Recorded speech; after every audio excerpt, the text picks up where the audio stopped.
In this video, I'll share with you how I painted these acorns.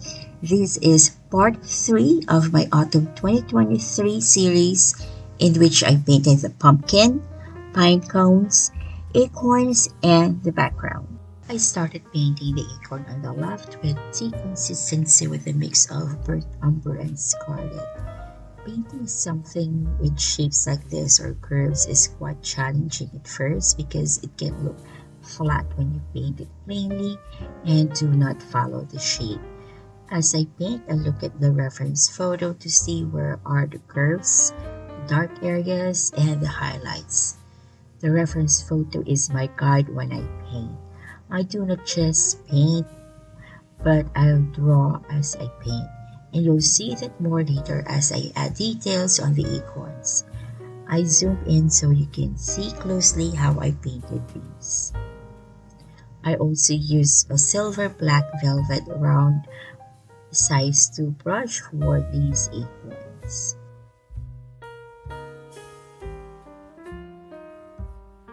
Now you can see I draw as I paint the upper part of the acorn with milk consistency of burnt umber and scarlet. I added a second layer and painted the shadow areas.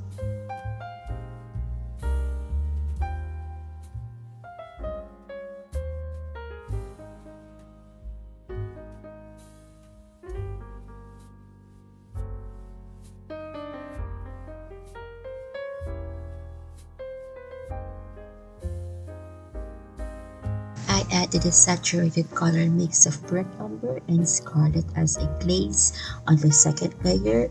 This time, I'm trying to build out the color slowly and defining the shape of the acorn cap.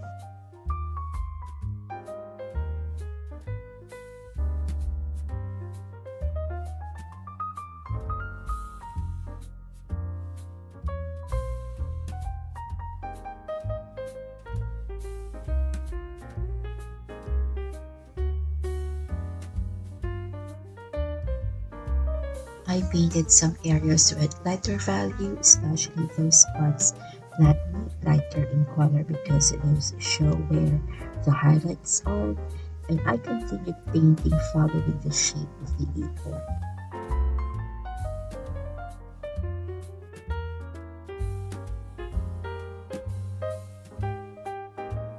I left the first acorn dry and moved on to the next, painting with a tea consistency mix of burnt umber and scarlet.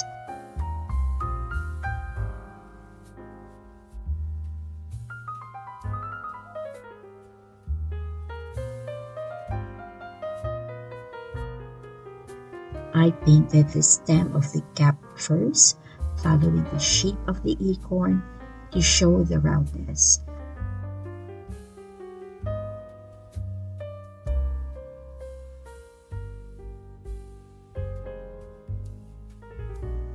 I avoid painting everything in one color because that will make the painting look flat.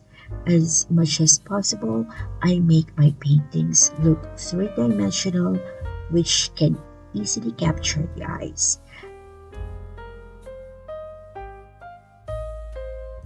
I used a mix of Van Dyke brown with burnt umber and scarlet at the bottom of the acorn, but still I tried painting as light as possible because this is the first layer only.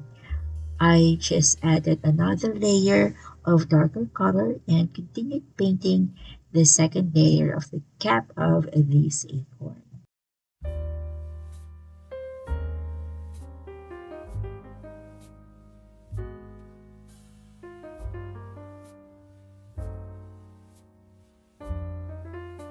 I added the second layer of this acorn with saturated color that is a mix of Van Dyke brown, burnt umber, and scarlet to define the shape of the cap of the acorn, as well as the bottom part of the acorn which is darker that needs more color, and let it dry.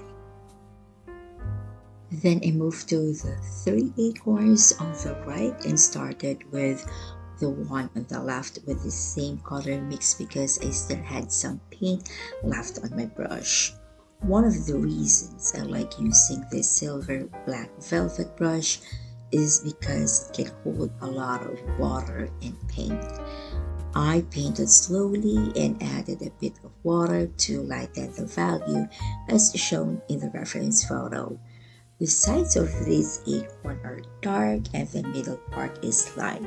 I added more saturated color on the next layer and at the bottom of the cap because it shows the shadows.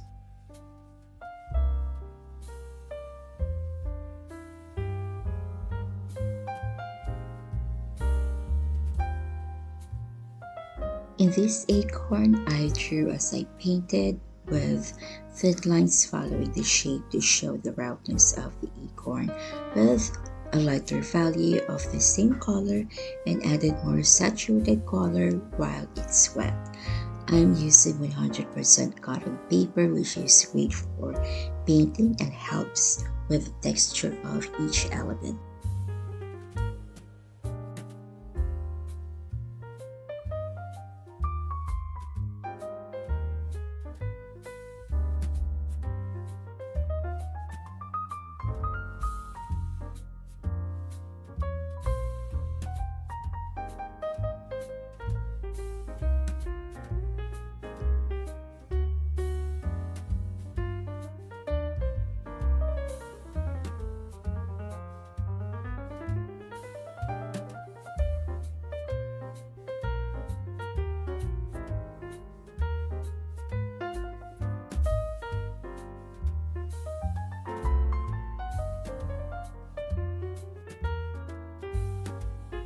I continued painting the last acorn at the back with mixed colors of Van Dyke brown, burnt umber, and scarlet.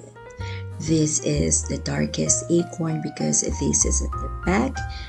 The darkness of this acorn will give emphasis to the two acorns in front of it. Even though this acorn is the darkest, I still painted the first layer with a light value. Remember, if you are painting in watercolors, it should be from light to dark. I can build up the colors later. It's better than trying to lift up colors when I can't because it's too dark. I cleaned my brush and got the mix of burnt umber and scarlet with a thick consistency to paint the stem of the acorn. I was very careful to go out of the pencil lines. These acorn are the smallest elements in the painting and that's the reason I use a size 2 round brush.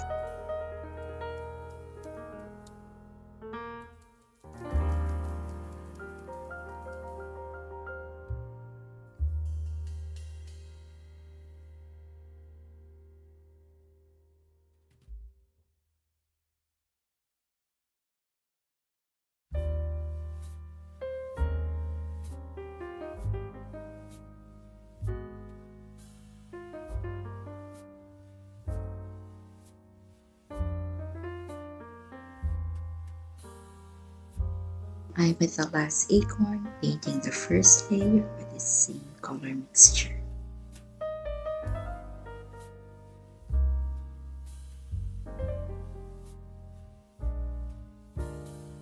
If you want art prints of my watercolor paintings, you can check my Society 6 shop. Check the link in the description box.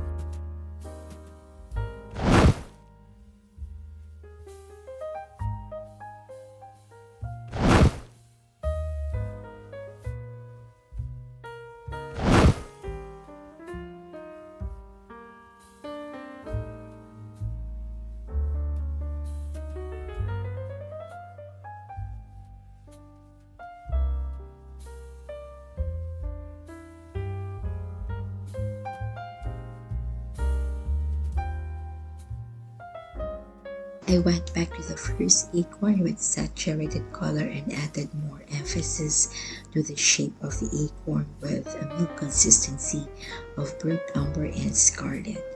You'll see this time the shape of the cap of the acorn is starting to show up.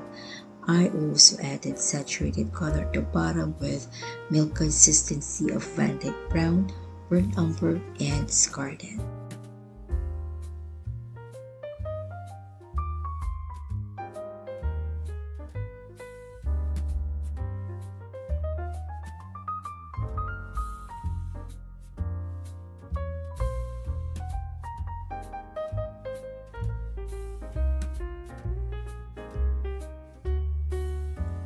If you find this video helpful, kindly tap the like button. If you want to see videos like this, consider subscribing and make sure you have the bell notification on so you'll be notified if I upload a new video.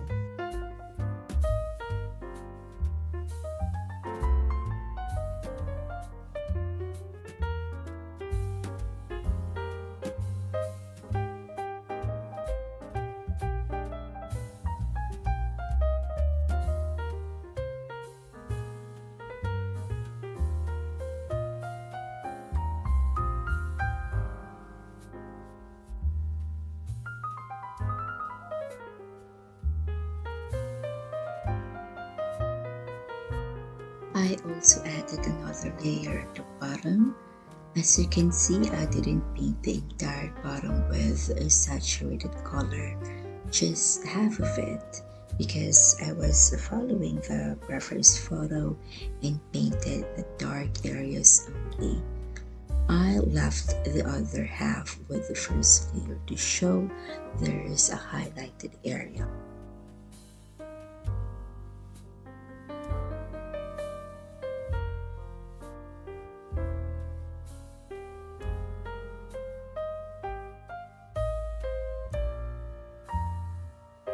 This is the acorn that shows a bit of detail at the bottom with thin lines, and I painted this using the tip of the brush with curved lines following the roundness of the acorn.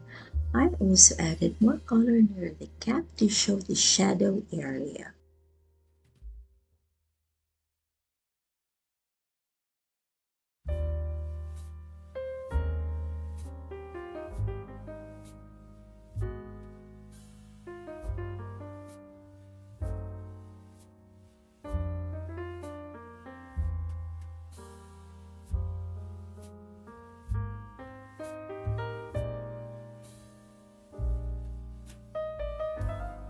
Next, I painted the acorn at the back. I added more saturated color to emphasize the depth. I spent more than 2 hours painting these little acorns, but it's fine. I enjoyed painting this and I hope you are too. If you would like to try painting this autumn still life, check the description box for the link because I provided a printable outline you can use.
With the cream consistency of the color mix I have, I painted the small details on the cap of the acorn following the shape.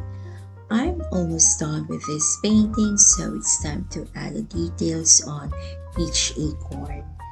This is where the pointed tip of a silver black velvet brush can be very helpful.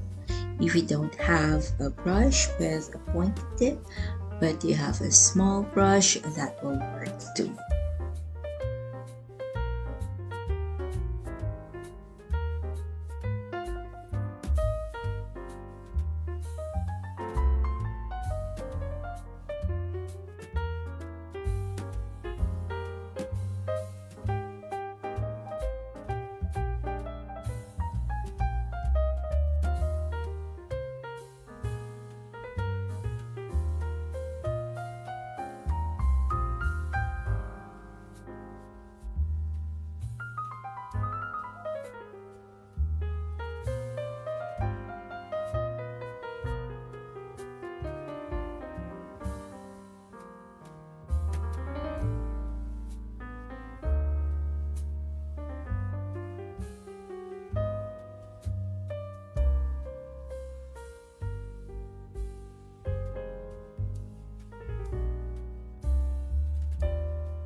To finish these acorns, I added a cream consistency to paint the details and to darken some areas of the cap to define the shape.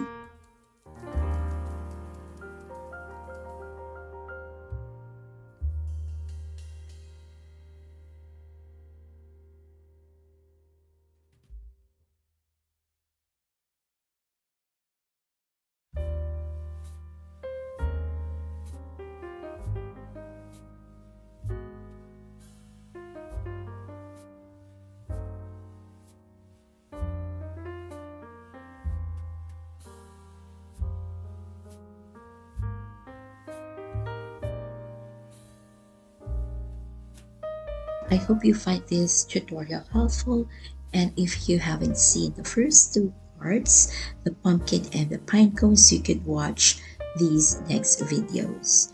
Join me next week in painting the background.